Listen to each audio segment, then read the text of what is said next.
Muy buenas tardes, soy Mirna Ortega y a nombre de los programas Descarga Cultura y Cultura en Directo de la Coordinación de Difusión Cultural de la UNAM, me da mucho gusto darles la bienvenida a esta primera conferencia de 3 que hemos preparado para esta sexta edición de la Feria del Libro de Ciencias de la Salud 2021. Esta primera conferencia lleva el título de El futuro evolutivo del SARS-CoV-2 y sus consecuencias para nosotros. Saludo con mucho gusto, le doy la bienvenida y agradezco su participación al doctor Antonio Lascano, una de las voces más reconocidas en el tema de los virus en México. Un científico que ha salido de su laboratorio, de los campos específicos de donde estudian, y ha salido a la sociedad para informarnos, para guiarnos en estos difíciles meses de emergencia sanitaria.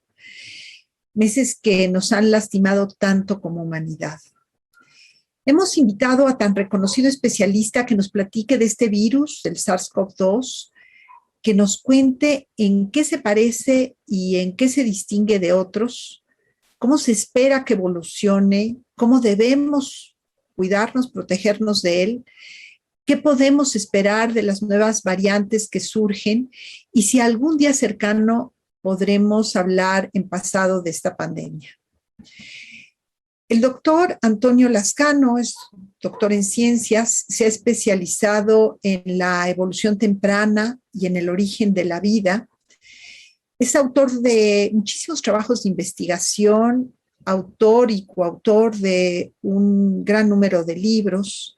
Ha obtenido reconocimientos importantes como el Premio Universidad Nacional en el año 2007, el Premio Charles Darwin a científicos distinguidos en el año 2013. Tiene 3 doctorados honoris causa y es miembro del Colegio Nacional desde 2014. Bienvenido, doctor Lascano. Lo dejo con la palabra. ¿Qué tal?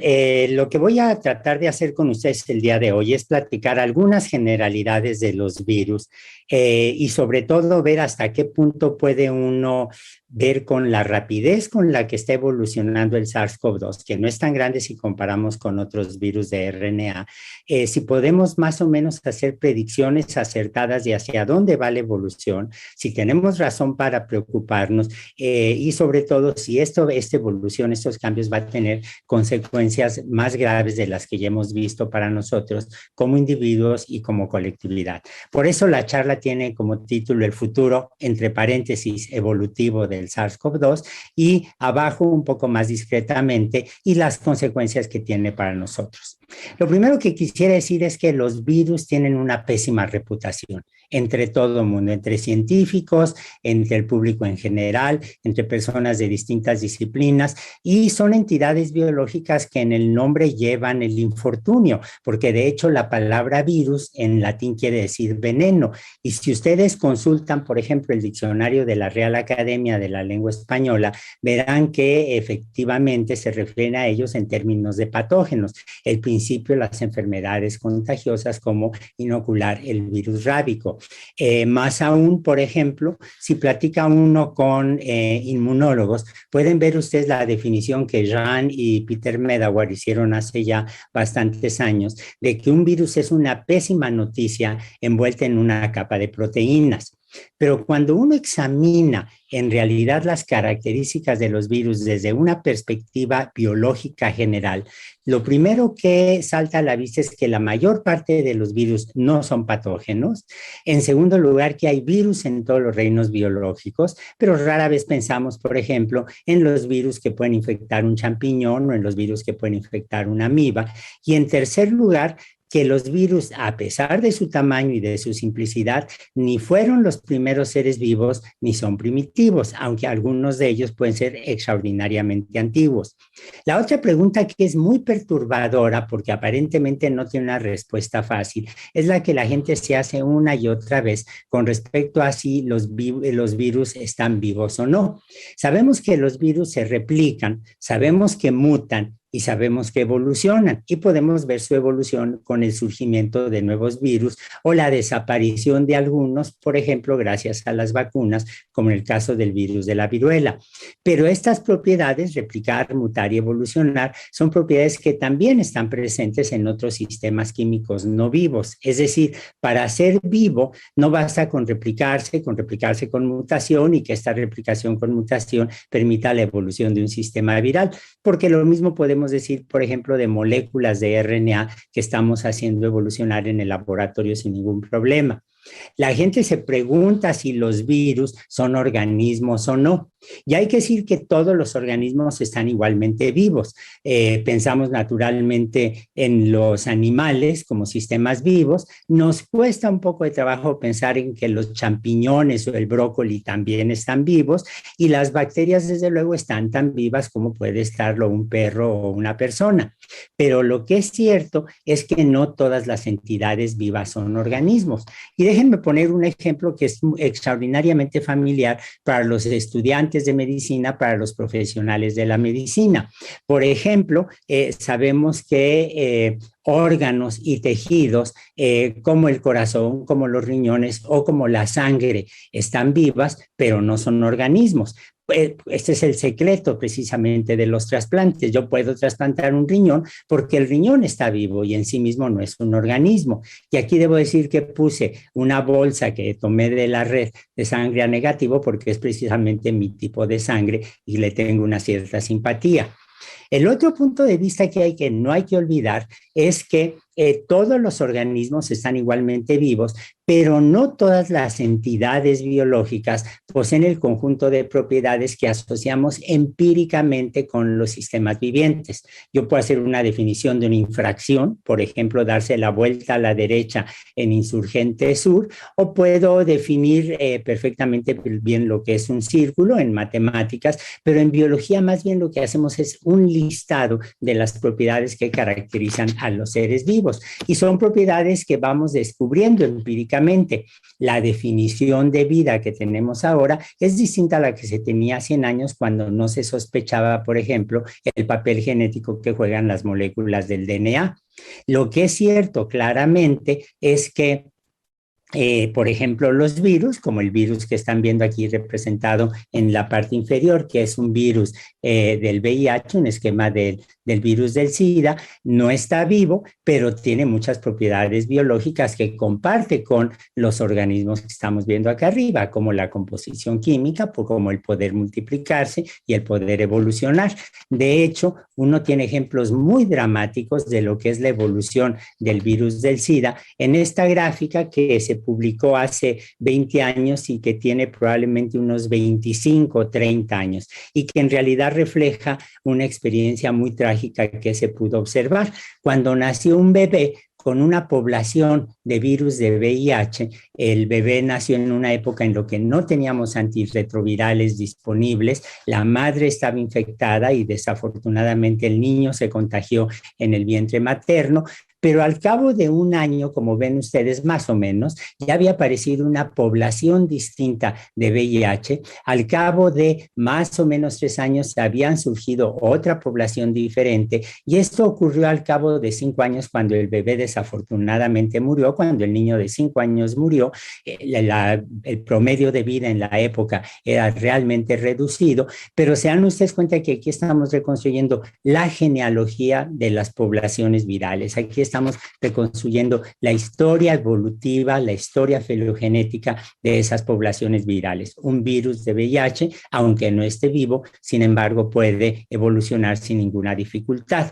Lo que hacemos los biólogos, siguiendo lo que hacemos la gente de las ciencias de la vida, siguiendo la propuesta que hizo hace ya 50 años David Baltimore, es dividir a los virus dependiendo de la naturaleza de su material genético. Decimos que hay virus de RNA y decimos que hay virus de DNA. Y en estas épocas, en este último año y medio, debido a la pandemia de SARS-CoV-2, todos nosotros hemos oído que en realidad el SARS-CoV-2 es un virus de RNA. Pero hablar de virus de RNA en abstracto puede ser extraordinariamente inexacto. Por ejemplo, yo puedo hablar de los animales, y aquí ven ustedes representado un rinoceronte, un piojo, un tlacuache, un tardígrado, una paloma. Todos los organismos que están aquí presentes en este esquema son animales y sin embargo todos sabemos la extraordinaria diversidad de formas de vida, de anatomía, de estilos de reproducción, de conducta que tienen, etcétera. De suerte que decir que un virus de RNA es decir algo muy poco. Y voy a poner un ejemplo con el caso de, por ejemplo, el virus de la influenza, que en donde el genoma de RNA está partido en 8 pedazos que se pueden intercambiar, el virus del sarampión, que es un virus para el que tenemos una excelente vacuna, se puede decir que basta vacunarse una vez en la vida, el virus del dengue, para el cual conocemos varias cepas, el virus de VIH, el virus del SIDA, que es un virus que tiene un genoma de RNA, que cuando invade una célula se copia a una molécula híbrida de DNA y RNA, luego la molécula de RNA se destruye, se forma una doble hélice de DNA y esto infecta el DNA que está en el núcleo de la persona que ahora es formalmente seropositiva, y tenemos, por ejemplo, el SARS-CoV-2, que es un virus de RNA que en realidad es el tipo de virus con genomas de RNA más grande que conocemos. Hablar de virus de RNA se puede prestar a confusiones y errores brutales. Y déjenme poner un ejemplo muy concreto. Cuando comenzó la pandemia del SARS-CoV-2, cuando comenzó la pandemia de COVID-19, en más de una ocasión, autoridades de la salud en México, como el subsecretario López-Gatell, dijo, bueno, en realidad es un virus de RNA que se transmite igual que el virus de la influenza. Se transmite efectivamente por aerosoles, por gotitas de saliva que estén en el ambiente. Es un virus más o menos esférico y es un virus de RNA, pero se confundieron aquí brutalmente porque el virus que causa el COVID-19, la COVID-19, el virus del SARS-CoV-2, es un virus que evoluciona muy lentamente, para el cual muy rápidamente desarrollamos una vacuna que seguramente va a ser válida durante mucho tiempo, mientras que los virus de la influenza están cambiando año con año y nos tenemos que vacunar año con año. Por eso, de hecho, dividimos a los virus de RNA en 4 grandes tipos. Los virus que tienen un genoma de RNA de una sola hebra positiva, lo cual quiere decir que cuando se introduce el RNA en la célula infectada, muy rápidamente va a empezar a traducirse esa información genética en proteínas.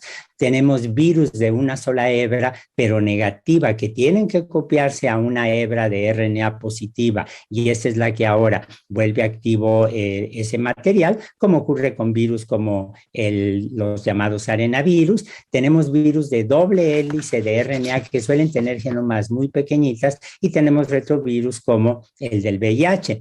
Mientras que se dan cuenta que los virus de DNA son o de una sola hebra de DNA o de 2 hebras de DNA, una doble hélice. Es decir, en términos evolutivos, los virus de RNA han explorado un espacio mayor de organización y expresión de su material genético. En términos generales, uno puede decir que todos los virus de RNA, cuando se multiplican en una célula que han infectado en un organismo que esté contagiado, tienen una enorme diversidad que representamos con una curva gaussiana como la que están ustedes viendo. Y esto, que es un resultado de la genética de poblaciones aplicadas a virus de RNA, en realidad tiene consecuencias epidemiológicas muy grandes, porque si yo desarrollo una vacuna, va a ser una vacuna pensada sobre todo en la mediana de esta curva, es decir, va a ser una vacuna que va a afectar a muchos de los virus, pero las secuencias de RNA que tienen los virus en los extremos son distintas y esto puede producir que se escapen a la acción inmunológica que despierta una vacuna. Puedo desarrollar, por ejemplo, una sustancia antiviral, pero esta va a afectar en promedio a la mayor parte de la población, pero nuevamente voy a poder tener el riesgo del escape de los virus que están en los extremos. De suerte tal que la genética de poblaciones de los virus de RNA es esencial para comprender sus consecuencias en términos de la salud individual y sus consecuencias en términos epidemiológicos de una población. Ahora, lo que sabemos también es que los virus evolucionan, lo medimos empíricamente, en promedio 1.000.000 de veces más rápidamente que los virus de doble hélice de DNA. Evolucionan mucho más lentamente, es cierto, que las células. Y la excepción grande conocida son precisamente los coronavirus. Ahora, los coronavirus fueron descritos por primera vez en 1967, gracias a la labor de June Almeida, una científica escocesa absolutamente brillante que mantuvo el apellido de su marido hasta su muerte y que recibió en 1966 una muestra que le mandó un médico, Tyrrell, de secreción nasal. Y June Almeida no solamente era una mujer con una habilidad manual extraordinaria, fue una electrón microscopista de primer orden, sino que también una mujer muy inteligente que sabía integrar el conocimiento, los datos que venían de muchas disciplinas y tenía un sentido enorme de la poesía, porque cuando vio los coronavirus por primera vez al microscopio, en esta fotografía que ven ustedes, que se publica en 1967, lo que le recordó fue la corona solar de un eclipse cuando hay un eclipse total de sol. De suerte que los coronavirus recibieron este nombre porque estaba pensando en la corona solar. Además de estas proteínas, de las cuales voy a hablar un poco más adelante, lo que los coronavirus tienen son los genomas más grandes. Aquí ven ustedes, por ejemplo, en el eje de las X graficados los tamaños en términos de número de ribonucleótidos que tienen distintos virus de RNA. Se dan cuenta que en promedio no pasan de los 15.000, de los 17.000, pero los coronavirus tienen el genoma más grande que conocemos de los virus de RNA. Y codifican, como en el caso de el SARS-CoV-2, para una enorme cantidad de proteínas porque tienen un genoma que es más o menos el doble de el mayor genoma de otros virus de RNA. Es decir, los virus de RNA evolucionan en promedio 1.000.000 de veces más rápidamente que los virus de doble hélice de DNA, pero los coronavirus poseen los genomas virales más grandes de RNA que conocemos y mutan en promedio unas 10 veces más lentamente que otros virus de RNA. Y la pregunta natural es ¿por qué? Bueno, la respuesta viene, eso se habían hecho algunas hipótesis en el pasado, en el laboratorio lo pudimos entender muy bien, cuando un estudiante de licenciatura en biología, Adrián Cruz González, entró a mi laboratorio para hacer su tesis de doctorado con Rodrigo Jácome, que a su vez había hecho la tesis de doctorado conmigo, y lo que ellos comenzaron a hacer fue a comparar las secuencias y las estructuras tridimensionales de una molécula que se llama exonucleasa, que permite corregir los errores, de igual manera que un programa del teléfono celular que cualquiera de nosotros tiene, corrige los errores ortográficos, y nos dimos cuenta que los virus se han robado en 3 ocasiones distintas, de manera separada, una molécula que es una molécula editora. Esto ocurrió con los virus de doble hélice de DNA, lo que los fagos, por ejemplo. Ocurrió con los arenavirus, que se robaron también una exonucleasa que les permite romper moléculas de RNA y de esta manera engañar el sistema inmunológico de la persona infectada. Y los virus, como los coronavirus, que tienen una actividad de edición gracias al robo que se hicieron de esta molécula. Es decir, lo que nosotros tenemos aquí fue el secuestro, el robo, literalmente, de algo que les permite a los virus, como los coronavirus, tener un genoma muy grande. Es decir, la presencia de una exonucleasa robada en los coronavirus permitió una expansión enorme de su genoma. Y como tienen un genoma más grande, esto quiere decir que poseen una expresión mucho más compleja de su contenido genético. Yo puedo escribir un libro como una novela como Don Quijote o escribir un poema como los de Sor Juana si tengo muchas palabras disponibles, mientras que si solamente estoy usando 200 o 300 palabras no puedo pasar de los mensajes que mandamos por WhatsApp. El genoma de los coronavirus implica una expresión más compleja de su contenido genético, pero también implica que son más estables genéticamente, lo que significa en términos médicos que no van a variar tanto de paciente a paciente ni año con año por una parte, y que no veremos la aparición de resistencia en tiempos muy cortos. O visto en términos de genética de poblaciones, quiere decir que mientras que los virus de RNA tienen típicamente una enorme diversidad biológica, como ya vimos, el SARS-CoV-2 y otros coronavirus en realidad tienen poblaciones que son extraordinariamente homogéneas. Y como dicen, como escribió en un grupo de colegas estadounidenses hace un año, aquí tenemos el talón de Aquiles, la parte más frágil del SARS-CoV-2, que nos ha permitido emprender una lucha bastante exitosa contra él, contra lo que se pudiera creer. Bueno, la diversidad genómica del SARS-CoV-2 se puede explicar entonces, uno, porque ya vimos que poseen mecanismos de edición molecular que limitan la acumulación de mutaciones puntuales. Dos, porque es un virus que lleva apenas 1 año y medio entre nosotros, si acaso un poco más de ello. Y finalmente, porque no provoca una infección crónica, es decir, se transmite más rápido de lo que muta. ¿Qué quiere decir este punto? Que, por ejemplo, una persona que se infecte con VIH, y desafortunadamente es un problema que sigue sucediendo, va a tener una infección en su organismo en la que el virus se va a estar multiplicando, acumulando mutaciones, y de hecho, una persona que tiene el virus del SIDA en realidad tiene muchas subpoblaciones del virus, mientras que en el caso del SARS-CoV-2 lo que tenemos es una infección que dura si acaso 12 días, y ya para entonces el virus se erradicó del organismo. En términos generales, el virus ya brincó hacia otro organismo. Es decir, la estabilidad genética del SARS-CoV-2 es tal que el virus se propaga mucho más rápidamente que con la rapidez con la que muta. Se preguntarán ustedes entonces, bueno, ¿y por qué estamos viendo tantas variantes? Porque si tenemos muchas personas infectadas, hay muchas oportunidades para que surjan muchas variantes.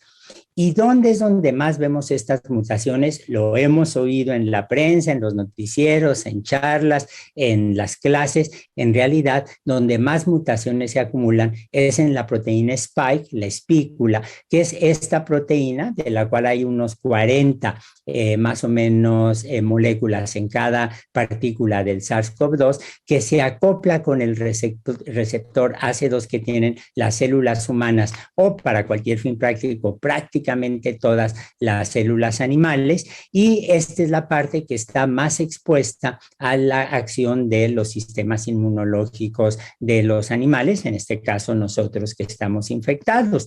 Y de hecho, esto lo podemos ver muy claramente en este esquema, en donde pueden ver ustedes un dibujo del SARS-CoV-2, en el interior representado el genoma lineal de RNA. Pueden ver la posición marcada en rojo del gen de la proteína Spike, de esta proteína esencial para que se complete el ciclo biológico del virus. Y si ustedes se fijan en esta representación que está en la parte inferior de la pantalla, pueden darse cuenta cómo hay una enorme cantidad de mutaciones que se han acumulado, sobre todo en la proteína Spike. Bueno, representamos a la proteína Spike de esta manera, pero en realidad es una estructura absolutamente fascinante. Aquí ven ustedes en la parte inferior lo que sería la membrana que rodea al virus, que es una membrana que el virus roba de las células infectadas. Esto no es raro, lo vemos, por ejemplo, en el caso del VIH, es exactamente el mismo fenómeno, y ven del lado izquierdo de la pantalla una representación de la proteína Spike en donde solamente están viendo las estructuras que forman las secuencias de aminoácidos, lo que llamamos las hélices alfa, las hojas beta, etcétera, etcétera. Pero si viéramos nosotros a la proteína Spike en persona, lo que veríamos es que está completamente cubierta de una gran cantidad de azúcares que sabemos le permiten al virus eludir la acción del sistema inmunológico, es decir, es una especie de camuflaje biológico molecular que le permite al virus protegerse del ataque de los anticuerpos o de las células del sistema inmunológico de las personas infectadas.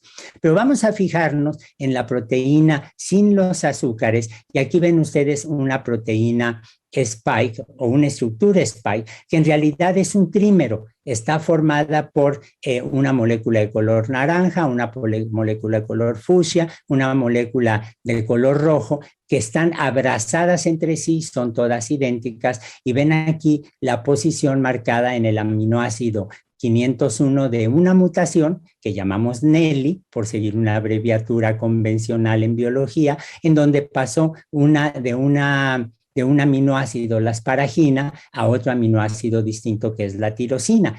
Y sabemos que esta mutación está asociada con una mayor rapidez de transmisión. Y sabemos que es una mutación que es resultado de lo que en biología llamamos una evolución paralela, porque ven ustedes aquí tres variantes distintas del virus, la B117, que en el Reino Unido aparece la mutación una vez, en la mutación B1351 en Sudáfrica vuelve a aparecer de manera independiente, y ven la mutación P1 en Brasil también de manera independiente. Lo que llamamos variantes en realidad son formas del virus que tienen un conjunto de mutaciones asociadas, y en el caso de Nelly, que le permite al virus dispersarse más rápidamente, lo que estamos viendo es que en la mutación sudafricana y en la mutación brasileña está asociada con otra que se llama EC, que le permite eludir en parte, solo en parte, los anticuerpos. Es decir, tenemos un sistema viral que está evolucionando hacia una mayor transmisibilidad, hacia volverse más infeccioso, y al mismo tiempo a eludir la acción en parte, solo en parte, de los anticuerpos. Bueno, el estudio del SARS-CoV-2 y su evolución reciente no permite suponer que el virus va a tomar control del sistema inmune de las personas vacunadas o que han sido infectadas, a diferencia de lo que pasa, por ejemplo, con el VIH, que se multiplica atacando las células T del organismo y por lo tanto destruyendo el sistema inmunológico. El SARS-CoV-2 lo que hace es provoca respuestas inflamatorias exacerbadas. Y aquí vemos muy claramente reflejadas cuáles pueden ser las estrategias evolutivas de los virus. Si tengo un virus muy virulento, la persona automáticamente cae enferma muy severamente, se inmoviliza y puede fallecer, mientras que un virus puede ser poco virulento y se puede dispersar muy fácilmente. Tenemos ejemplos precisamente de virus tan agresivos como el del ébola o el MERS, que es un primo cercano del SARS-CoV-2, que son tan agresivos que las pandemias, las epidemias que han provocado se han contenido. Puede haber escape ciertamente del virus en una persona infectada, pero en términos generales, como ocurrió en el caso del MERS, la pandemia se autocontiene, mientras que en el caso del SARS-CoV-2 vemos como hay millones y millones, decenas, centenas de millones de personas infectadas en el mundo, pero causando una mortandad relativamente baja. Un muerto son demasiados muertos, ciertamente. Pero aquí lo que estamos viendo es cuál ha sido la estrategia de el SARS-CoV-2. Y eso se ve reflejado, por ejemplo, en esta gráfica para la Ciudad de México, con datos que vienen del consorcio mexicano en el cual estamos analizando la aparición y distribución de las distintas variantes. Y ven ustedes cómo la variante Delta en este momento es extraordinariamente abundante, ha desplazado a las demás. Probablemente lo sabemos porque se transmite más rápidamente y se puede decir que el 90% de las personas que están infectadas en la Ciudad de México en este momento lo están por la variante Delta. Ahora, ¿qué es lo que puede pasar? Vamos a comparar de nuevo distintos virus de RNA. Miren, para el caso del VIH, el caso del SIDA, una persona infectada en promedio puede infectar de 2 a 5 personas, depende de la educación sobre la conducta sexual, el uso de preservativos, la vigilancia, por ejemplo, con la sangre para evitar que esté no contaminada. Y aquí no tenemos vacuna. Pero una persona que hoy en día se infecte con VIH, desafortunadamente, tiene, sin embargo, una excelente perspectiva de vida porque tenemos el uso de combinaciones de antirretrovirales que ayudan mucho.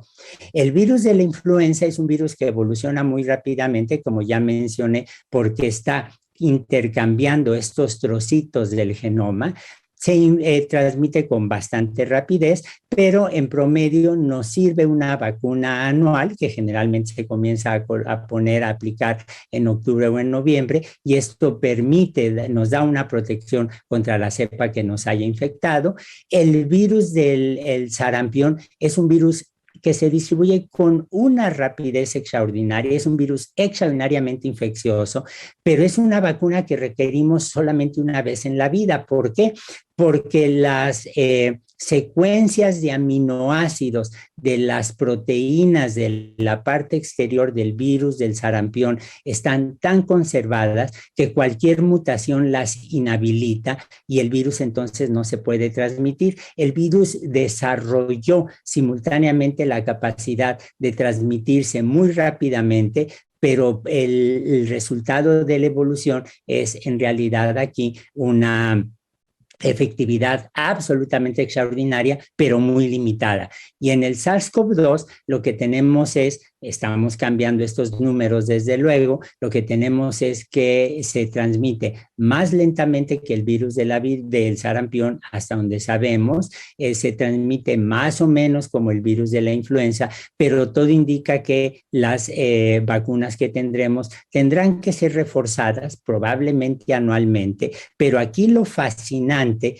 es que si ustedes se fijan, en este momento las muertes o la enfermedad grave que desafortunadamente se está dando en personas por el SARS-CoV-2 es en personas no vacunadas. Pero ¿cuál es la variante predominante? Delta. Es decir, la vacuna está sirviendo también en contra de Delta, en contra de las distintas variantes. Y esto es muy alentador porque probablemente necesitaremos refuerzos, pero la vacuna probablemente va a ser muy eficaz en contra de todas las variantes que aparezcan.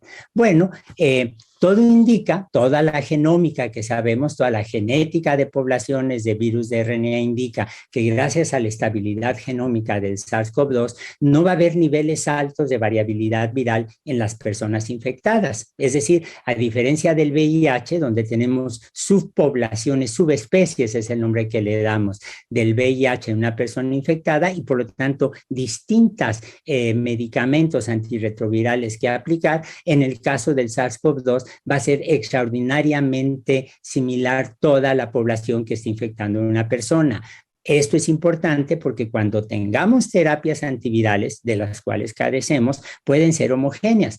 Va a servir lo mismo para una niña de 12 años infectada en Chiapas que para un anciano de 80 infectado en Mongolia. Las terapias antivirales podrán ser homogéneas. 3, que la aparición de resistencia será lenta, porque el virus evoluciona muy lentamente, y que una vacuna servirá para todas las variantes. Como puse aquí un signo de interrogación, pero todo indica hasta el momento que este es un optimismo que podemos compartir, en el cual nos podemos basar a partir de lo que estamos viendo de la genética del virus. Los coronavirus es un grupo muy exitoso, extraordinariamente exitoso de patógenos.